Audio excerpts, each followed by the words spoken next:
नमस्कार, स्वागत है आपका हमारे YouTube channel immense institute of technology and management में। दोस्तों, आज हम लोग बात करेंगे कि टैली प्राइम के अंदर अगर हम कोई नई कंपनी बना रहे हैं और उस कंपनी में जीएसटी को इनेबल कैसे करेंगे और जीएसटी की सेटिंग टैली प्राइम के सॉफ्टवेयर में कैसे करेंगे, और एक दूसरा इसी वीडियो में जानेंगे कि पहले से बनी हुई कंपनी में जीएसटी को कैसे इनेबल करेंगे और उसकी सेटिंग कैसे करेंगे।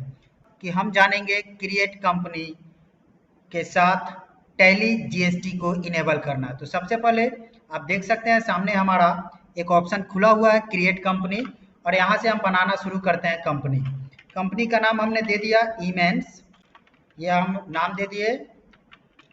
नाम देने के बाद यहाँ मेलिंग नेम एड्रेस हमने लिख दिया, जो भी एड्रेस है इंटर।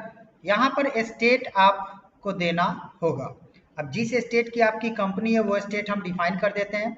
जैसे यहाँ पे मैंने अपना स्टेट बिहार सेलेक्ट किया। कंट्री पहले से डिफॉल्ट सेट की हुई है।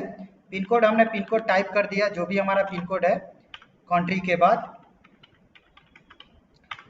टेलीफोन नंबर, मोबाइल नंबर, ये सारा फिल करेंगे। आगे बढ़ेंगे, यहाँ हमसे फिनेंशियल ईयर बिगनिंग फ्रॉम पूछ रहा है, तो ये अभी जो फिनेंशियल ईयर हमारा चल रहा है यही है, सेम रहने देंगे और इसको कराएंगे एक्सेप्ट। एक्सेप्ट कराते ही हमारे सामने दिखाई देगा enable the feature as per your business needs, यानी कि फीचर का ऑप्शन, जिसमें आप देख सकते हैं कि अकाउंटिंग, इन्वेंट्री और साइड में टैक्सेशन दिया हुआ है। तो हम यहाँ से टैक्सेशन में गए और जीएसटी को हम कर देंगे यस, जो कि ऑलरेडी यस होगा। और इंटर जैसे प्रेस करेंगे जीएसटी का, तो जीएसटी डिटेल्स स्क्रीन हमारे सामने ओपन होगी। अब जीएसटी डिटेल्स स्क्रीन में 3 अलग अलग पार्ट अवेलेबल हैं। पहला है, यहाँ पे माउस पॉइंटर पे आप ध्यान दीजिए, जीएसटी रजिस्ट्रेशन डिटेल्स। दूसरा है एडिशनल फीचर्स, और तीसरा है इनवॉइस फीचर्स। तो पहले हम जीएसटी रजिस्ट्रेशन डिटेल्स की बात करेंगे। जीएसटी रजिस्ट्रेशन डिटेल्स में पहला ऑप्शन स्टेट पूछ रहा है। तो स्टेट में हम उस राज्य को सिलेक्ट करेंगे, जो कि लिस्ट आप देख सकते हैं साइड में खुला हुआ है। उस स्टेट को सिलेक्ट करेंगे जिस स्टेट की हमारी कंपनी है, इंटर। इसके बाद हमसे पूछा है रजिस्ट्रेशन टाइप। रजिस्ट्रेशन टाइप में हम अपने जीएसटी का रजिस्ट्रेशन टाइप सेलेक्ट करेंगे, जो कि पिछले वीडियो में मैंने आपको बता रखा है कि रजिस्ट्रेशन टाइप किस किस टाइप के होते हैं। तो हमने लिया रेगुलर। इसके बाद है एसएससी ऑफ अदर, यहाँ पर एक्सक्लूसिव और इकोनॉमी जोन के अंडर जो आते हैं उनके लिए इसको यस करना होता है। फिर हम सेलेक्ट करेंगे जीएसटी एप्लीकेबल फ्रॉम का date. GST applicable from date में हम डिफाइन करते हैं कि हमारे व्यापार में जीएसटी कब लगा है। इसके बाद आते हैं आगे जीएसटी और यूआईएन। जीएसटी यानी goods and service tax identification number, जो कि जनरली हर बिजनेसमैन को यही मिलता है। और यूआईएन, जिसका फुल फॉर्म होता है unique identification number. Unique identification number यह जीएसटी की एक स्पेशल कैटेगरी को दिया जाता है, जैसे फॉरेन, डिप्लोमेटिक, मिशंस एंड वगैरह को। तो हमारे पास हमारा अपना जीएसटी नंबर है, GSTIN। तो हम टाइप कर देंगे, हर स्टेट का कोड है। हम बिहार से हैं तो हमारा बिहार का कोड 10 से स्टार्ट होगा। यहाँ पर अगर आप एक सीखने के लिए जीएसटी का यूज करना चाहते हो तो आप क्या कर सकते हैं, गूगल को ओपन करके और यहाँ पे आप टाइप कर सकते हैं अपने स्टेट का नाम, जीएसटी नंबर फॉर टेस्टिंग। आपको बहुत सारे जीएसटी नंबर दिखाई दे देंगे, यहाँ से आप देख सकते हैं अपने स्टेट के नाम के साथ अगर आप देते हैं तो हमने दे दिया है अपना जीएसटी नंबर एक सैंपल के लिए। अगर जीएसटी नंबर गलत हुआ तो एक हम गलत जानबूझ के करके आपको दिखाते हैं। तो यहाँ पे आप देख सकते हैं कि इस टाइप का स्क्रीन आपके सामने आएगा, यहाँ वार्निंग। जैसे जीएसटी नंबर गलत होगा तो वार्निंग आपके सामने आएगा, जो कि आपने देखा अभी वार्निंग खुला था ऐसे, तो इसको आप सुधार लेंगे। हम अपना जीएसटी नंबर सुधार लेते हैं, इंटर।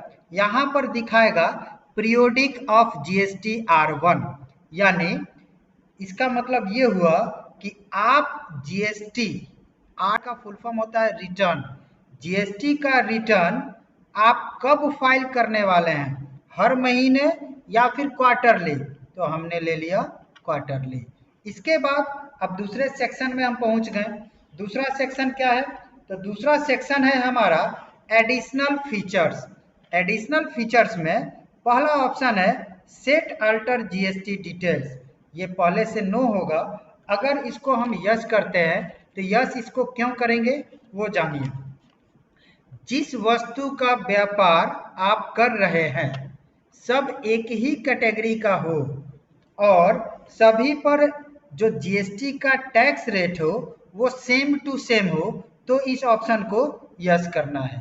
हमारा अलग अलग है, डिफरेंट टाइप से है, तो हम इसको नो करेंगे। अगला है enable taxability on advance receipt, इस ऑप्शन को नो रखना है कि यस रखना है, कब नो रखना है कब यस रखना है, तो यस आप तब करोगे यदि आप किसी पार्टी से यानी किसी कस्टमर या सप्लायर से सर्विस या गुड्स के बदले एडवांस ले रहे हैं, तो क्या आप उस एडवांस को जीएसटी R1 भरते समय रिटर्न में दिखाना चाहते हैं, तो इसको यस कर देना है, अगर नहीं तो इसको नो करना है। फिर अगला आते हैं enable tax liabilities on reverse charge, इसके लिए क्या है, तो इसका यस कब किया जाता है, यदि आप किसी जीएसटी के अनरजिस्टर्ड डीलर से माल खरीदते हैं तो इसको यस करना है, यानी आप जिस सामान का बिजनेस किए हैं उस वस्तु को आप उस व्यक्ति से खरीद रहे हैं जिसने जीएसटी का रजिस्ट्रेशन नहीं कराया है, तो आप इसको यस कर देंगे। अभी यहाँ पे आ गया इनेबल जीएसटी क्लासिफिकेशंस, तो ये फिलहाल हमारे काम का नहीं है। प्रोवाइड एलयूटी और बॉन्ड डिटेल्स, ये भी अभी हमारे काम का नहीं है, इसको छोड़ दिए। अब आ गए ई वे बिल की तरफ। ई वे बिल में क्या है कि इसको अभी फिलहाल के लिए छोड़ देंगे, आगे वीडियो में इसकी हम लोग चर्चा करेंगे। इसको नो करके और हम यस कर दिए, और यस करते ही फीचर स्क्रीन पे आ गए एक्सेप्ट करा करके, फिर यहाँ से भी हम एक्सेप्ट करा देंगे। तो ये था कि नई कंपनी में हम जीएसटी अप्लीकेबल कैसे करेंगे, जीएसटी इनेबल कैसे करेंगे। अगर पहले से कोई कंपनी बनी हुई है तो उस कंपनी में हम जीएसटी अप्लीकेबल कैसे करेंगे, तो इसको बंद करते हैं और मान लेते हैं कि यही सामने हमारी जो कंपनी दिख रही है इसमें जीएसटी इनेबल नहीं है, तो इस कंपनी को हम एक्टिव करेंगे और कीबोर्ड से F11 यानी फीचर का बटन प्रेस करेंगे और यहाँ से आप जीएसटी को यस करके जैसे पीछे आपको वीडियो में दिखाया गया है वैसे इंफॉर्मेशन फुलफिल करेंगे। Thank you.